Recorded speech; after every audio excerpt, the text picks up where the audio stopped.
ഇത് ഇന്ത്യക്കാർക്ക് അഭിമാനിക്കാവുന്ന കാര്യം തന്നെയാണ്. മിഡിൽ ഈസ്റ്റിലെ സങ്കീർണമായ സുരക്ഷാ സാഹചര്യങ്ങൾക്കിടയിൽ 40,000 മെട്രിക് ടണ്ണിലധികം LPG വഹിച്ചുകൊണ്ടുള്ള ഇന്ത്യൻ കപ്പൽ ശിവാലിക്ക് ഹോർമോസ് കടലിടുക്കിൽ നിന്ന് യാത്ര തിരിച്ചു.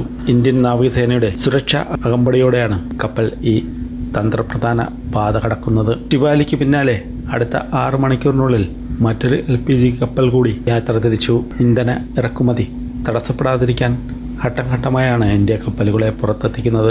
ആഗോള എണ്ണവാതക നീക്കത്തിൻ്റെ 20% നടക്കുന്ന ഹോർമോസ് കടലിടുക്കിലെ സുരക്ഷ ഇന്ത്യയെ സംബന്ധിച്ചിടത്തോളം നിർണായകമാണ്.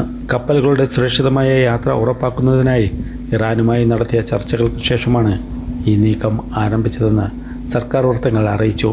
രാജ്യത്ത് ആവശ്യത്തിന് ഇന്ധനശേഖരമുണ്ടെന്നും LPG ക്ഷാമത്തെക്കുറിച്ച് പരിഭ്രാന്തരാകേണ്ടതില്ലെന്നും അധികൃതർ വ്യക്തമാക്കിയിട്ടുണ്ട്. മറ്റ് രാജ്യങ്ങൾ ഹോർമോസ് കടലിടുക്ക് കടക്കാനാകാതെ എണ്ണ പ്രതിസന്ധി നേരിടുമ്പോൾ ഇന്ത്യ ആ ദൗത്യവും വിജയകരമായി നിറവേറി എന്നുള്ളതാണ് എടുത്തു പറയേണ്ട കാര്യം. നരേന്ദ്രമോദി സർക്കാരിൻ്റെ വിജയമാണ്. അതിൽ ഏതൊരു ഭാരതീയനും അഭിമാനിക്കാവുന്നതാണ്.